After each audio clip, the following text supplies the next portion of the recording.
اوس دی وخت کې ډېر خلک د دروغو پیشنګویانې کوي، نجومیانې کوي او نور. د الله نبی فرمایي که چا په دې یقین وکړو، عراف، کاهن، نجومی، د الله نبی فرمایي چې څوک یو کاهن ته لاړی، اوس دا دي که نه دا 2 روپو ته چې ناستې د خلکو تا ته وایي زه ستا قسمت ویم او اشتهارونه چلی لګیا دی په نیټ باندې او په اخباراتو کې ورکوي.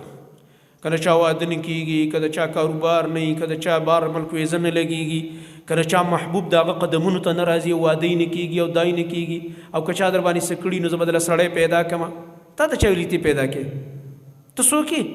نبي علیه السلام باندې جادو شوی هغه نه شو پیدا کولی، تر دې پورې چې په خوب کې ورته وحي راغه. نو تا ته کوم وحي راځي؟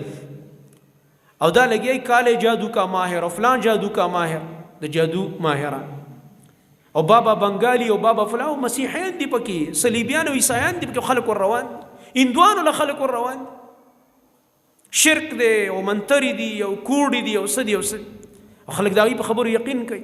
لاس دې وښایه او دا چل دی او دا او تاسو باندې خو دا چل شوی دی او تاسو خو دا چل دی او ستا خو چې کوم دی ستاره داسې ده او پلانې دی او شټار دی داسې دی.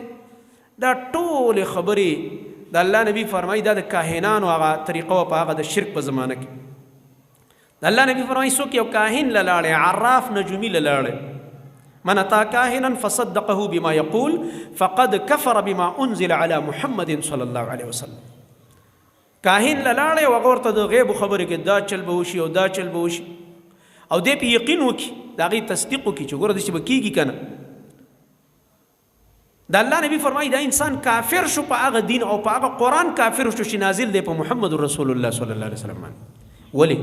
ځکه په دې قرآن کې خو الله بار بار وایي عالم الغیب زیم او تا عالم الغیب د نجومي نه جوړ کړو، د عراف او د کاهن نه دې جوړ کړو، د پیر او د بل او د بل نه دې جوړ کړلو عالم الغیب چې دا هم په غیبو پوهېږي والعیاذ بالله.